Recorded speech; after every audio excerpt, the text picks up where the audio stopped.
opens up the drawer like this. It's like, he opens it up from the outside, so it's blood out. And then this puppet head comes through. Blake? I don't know where Blake is. I really don't know. Oh no! Hi. Hey, look at this attention to detail. Look at that. Look at that Tyger. Isn't that great? Wonderful, huh?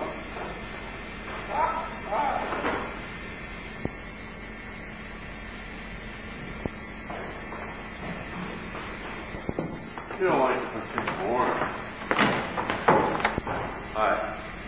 This is the British Cultural Committee, where Blake applies for money for his artistic endeavor. And they come out on these little in and out boxes. I can bring one out. Why don't I? And they're sort of like this imposing thing, and they come out. They're pulled out on these. It says N. They're pulled out to about here, and then they get off, and they sing this little song in front of the British Cultural Committee. And there's 4 of them standing up here like this. And they're like, blah, blah, blah, they can sing and dance and everything. And sort of one of the neater things is so simple, it works. It's kind of cool when they have, somebody singing here and there's a spotlight and a shadow cast. It's really one of the neater things. Okay.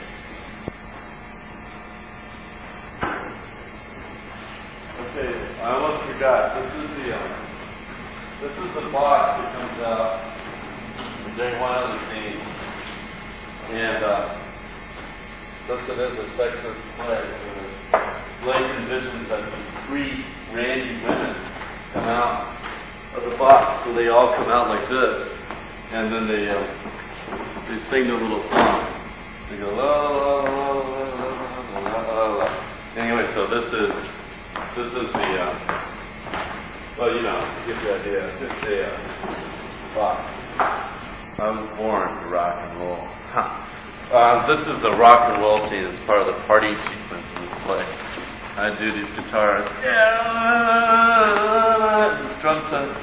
I'll pick up the guitars one by one and show you. Of course, they all are. See it on the back as well. There's that one. This is actually more bass guitars. Bass, electric bass or whatever. This is the bass. And they come out, they're like, like this, And then this is a guitar. Do you know what it's based on? A musical staff note. So here are the guitars for the rock and roll scene, the big party scene. And they have this swirling light going on in the background. It's really cool. And the drum set. Here.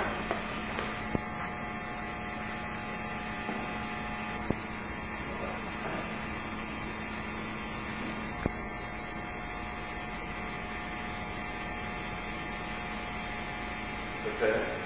Yeah.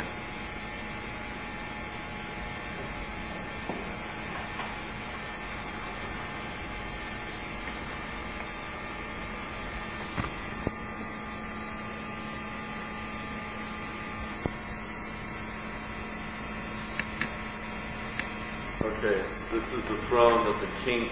See, in the end of the play, or towards the end, they finally get to the king, and the king says, well, Blake, has no place, his creative genius has no place in this world, so let's send him to the moon. And so they bring down this rocket. I'll show you right now. You can stop it.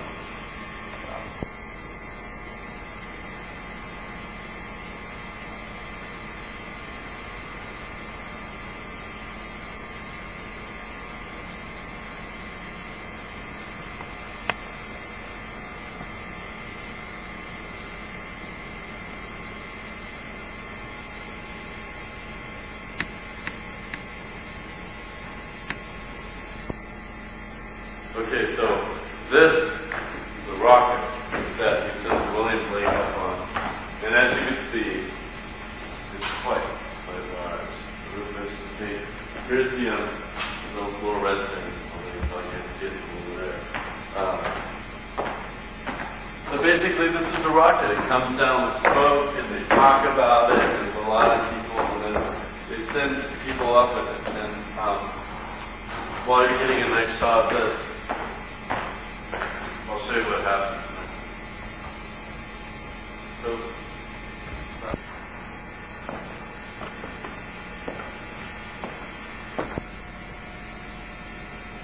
see, they had the lower the proscenium. I built it so it would be really big, but then they had a lower proscenium to hide all the other scenery that was hanging down.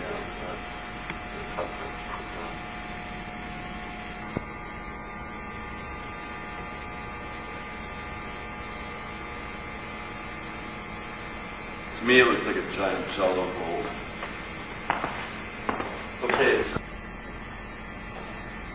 Okay, so blast off the smoke, and then you'll see what happens. So 10, 9, 8, 7, 6, 5, 4, 3, 2, 1, 0. Big sound effects. Smoke. Smoke. It's smoking. La la la. Smoking. La la la.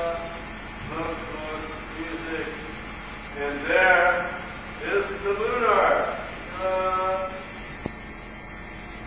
Okay, inside the lunar is William Blake and his wife, Kate, and they sort of like talk about like how it is to be flying around. And then he has two friends here, and they talk to him, and then he goes off. This is really sober token. He's like, I'm hanging off the moon arc now. I'm stepping down. I can see it's the moon. It's really a pretty dumb place. The scenery's okay. And then the moon arc takes off. And let's get some details. Okay, I almost forgot. This project, it took me 3 weeks to do everything. I had 3 weeks to do it. I was paid a minimal amount, to say the least. And what I would do was I would draw these things on Luan. Everything's on Luan in pencil. They would cut it out for me. And occasionally I would have assistants who would base the things with paint. But most everything I painted all by myself, down to the last detail. All the detail and everything is mine. The only thing that was helped was sometimes like the paint. Like I would say, okay, paint this light gray, this darker. But pretty much I did it by myself.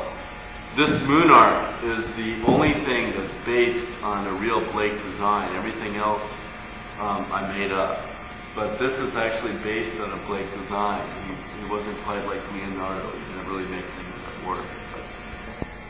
5, 4, 3, 2, 1. So anyway, we're off the arc now, and they're talking about how great it is to be on the moon. Oh, and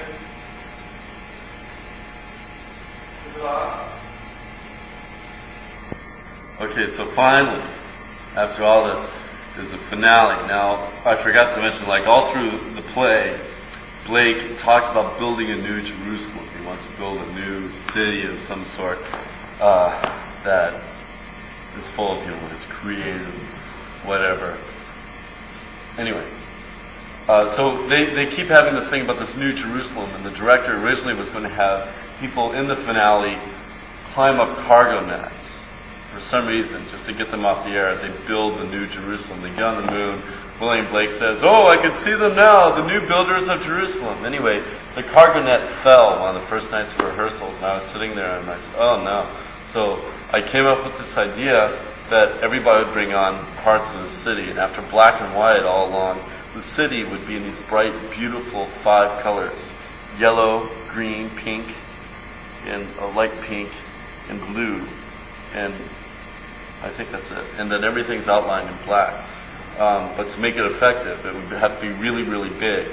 And my conception was to have it like a pop-up book with the little things way up front and big things in back. And so the director said, great, what a great idea.